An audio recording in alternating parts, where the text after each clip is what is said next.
Olá, queria pedir para você perder uns minutinhos de seu tempo para ouvir o que tenho para falar.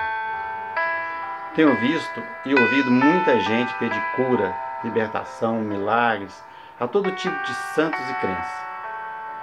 Não quero criticar suas crenças ou religião, longe de mim tal coisa assim. Quero apenas que preste atenção neste vídeo até o final. É alguns minutinhos só. Quem sabe Deus escolheu você para que, com essas palavras que irá ouvir, você não será escolhido por Ele. A palavra de Deus diz que Jesus vai a Jerusalém e visita um tanque chamado de Betesda. É um reservatório de água, hoje conhecido como Casa das Azeitonas, ao redor do qual há uma multidão de enfermos. Essa multidão está ali esperando ver um movimento na água feito por um anjo. O primeiro que entrar no tanque, assim que a água se mover, é curado. Naquele tempo, os anjos faziam a intermediação entre Deus e os homens. Foi por intermédio deles que a lei foi dada a Moisés. E esta exigia que o homem fizesse algo de si mesmo, se quisesse ser abençoado, como por exemplo ser capaz de ver a água se mover e mergulhar no tanque. Com tantos coxos, cegos e aleijados jazendo ali, fica difícil imaginar como alguém conseguia entrar no tanque a tempo de aproveitar o efeito curativo do movimento da água.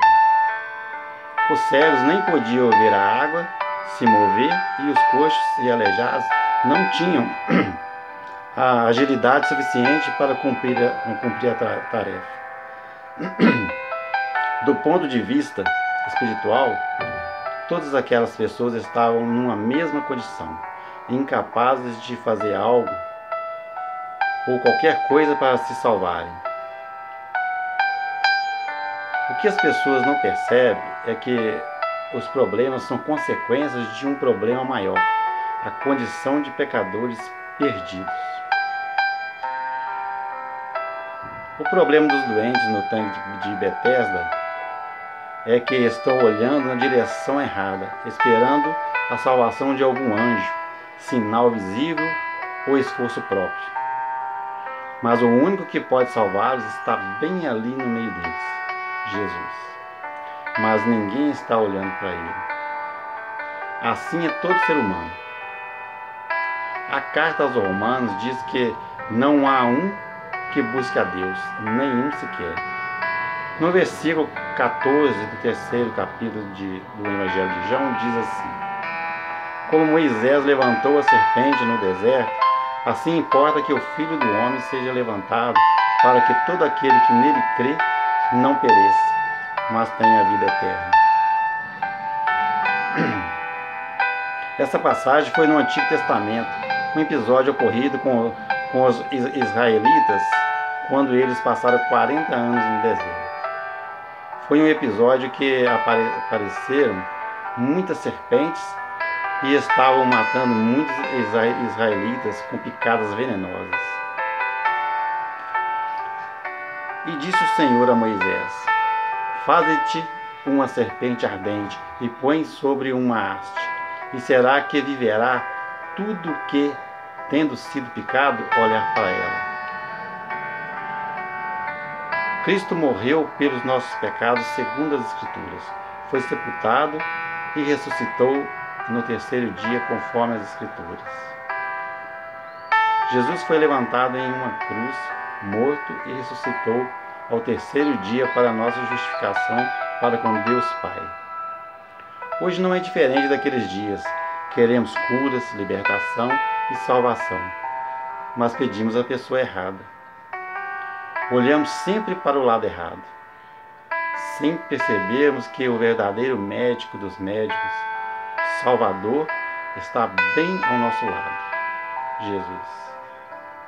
Muitos foram alimentados, curados e libertados por Jesus, mas nem todos realmente se converteram ao Salvador. É provável que muitos desses tivessem 3 anos depois no julgamento de Jesus. com seus braços, pernas, visão curadas, entre os que gritavam: crucificam, crucificam. Ou você acha que foi Pôncio Pilatos que crucificou Jesus? Foi o próprio povo que ele curou e alimentou. Se fosse nós naquela época, também faríamos o mesmo com Jesus. Ou acha que iríamos acreditar em um homem desconhecido ao invés de acreditar na maioria do povo? Somos pecadores como todos aqueles naquela época. Até os apóstolos abandonaram Jesus. Nós não seríamos diferentes. Por isso que quando alguém disser que a voz do povo é a voz de Deus, não acredite. A voz do povo sempre será a voz do povo mesmo. Não é só porque tem uma multidão de pessoas fazendo a mesma coisa que esta coisa está certa. Precisamos ver na palavra de Deus se está correto mesmo. Se não tiver, caia fora.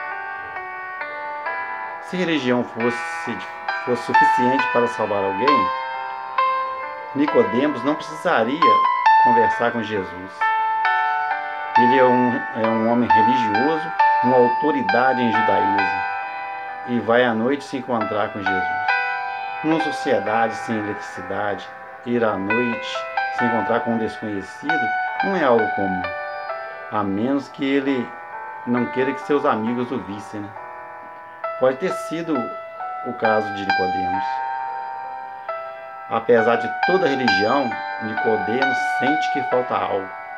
Ele chama Jesus de mestre, sem fazer a ideia de que está diante daquele que o profeta Isaías chamou de maravilhoso, conselheiro, Deus forte, Pai da eternidade, príncipe da paz. E é isso que você deve fazer também, ter um encontro a sós com Jesus. Só você e ele. Jesus diz a Nicodemos que quem crê nele não é condenado, mas quem não crê já está condenado, porquanto não crê no nome do unigênito Filho de Deus. Percebe que não é uma questão de escolha entre ser salvo e ser condenado? Condenado todos já estamos por natureza. A única opção que nos resta é crer em Jesus para escapar dessa condenação. Ao afirmar que Deus enviou seu Filho ao mundo, não para que condenasse o mundo, mas para que o mundo fosse salvo por ele, Jesus mostra que Deus ainda não desistiu de nós. Não é de hoje que ele vem submetendo o homem a diferentes testes para provar sua incapacidade de salvar-se a si mesmo. Por isso precisamos de Jesus. O primeiro ser humano foi reprovado no teste da inocência, quando ainda morava no jardim do Éden. Tentados por Satanás, Adão e Eva se rebelam contra o único pedido de Deus que Deus havia feito a eles, de não comer do fruto da árvore do bem e do mal. O teste seguinte foi para ver como o ser humano se sairia com sua recém-adquirida consciência e o conhecimento do bem e do mal. Logo no início desse período, Caim assassina seu irmão e tudo termina com um dilúvio, quando apenas 8 pessoas foram salvas para recomeçar. O teste seguinte foi dar ao homem autoridade para governar sobre seus semelhantes. Mas o próprio Noé, o primeiro a receber essa autoridade, prova ser incapaz de governar até si mesmo.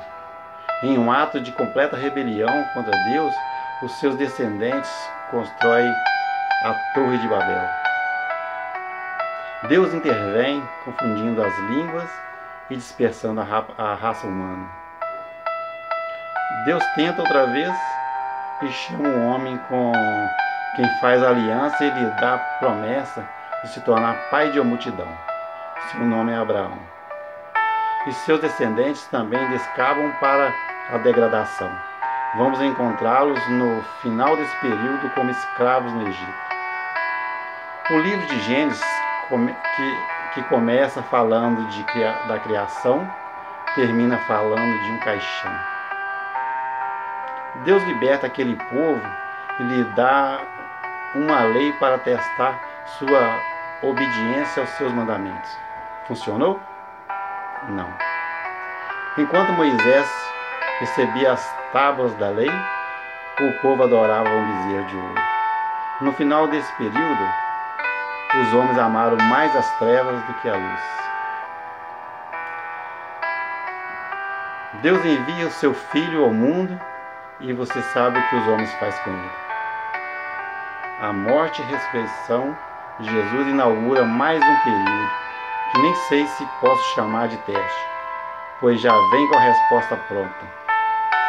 Aquele que crê no Filho tem a vida eterna, mas aquele que não crê no Filho não viverá a vida, mas a ira de Deus sobre ele permanece. É o período da graça de Deus, ainda em vigor hoje. Será que é pedir muito que você apenas creia em Jesus? Lembre-se, condenado você já está. Sua única esperança é crer em Jesus. Não sabemos com quanto tempo vamos viver para deixar para depois. Procure a Jesus agora mesmo. Se você morrer sem crer em Jesus, será tarde demais. Os sinais dos tempos estão visíveis para todos verem e sentirem na pele. Você vai pagar para ver? Eu não. Se eu estiver errado, eu não perco nada em crer em nosso Senhor Jesus. Mas se você estiver errado, você perde tudo. Pense nisso. O que tem acontecido aí no Brasil e no mundo, com essa pandemia, esse coronavírus aí, pode ser um sinal.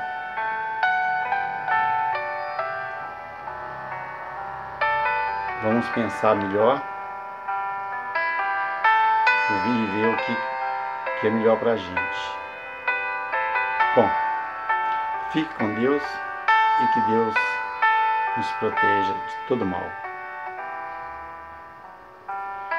Queria te pedir para se inscrever no canal e compartilhar esse vídeo com quem você gostaria que se salvasse com você. Abraços e fique com Deus. Que Deus nos abençoe e abençoe as suas famílias.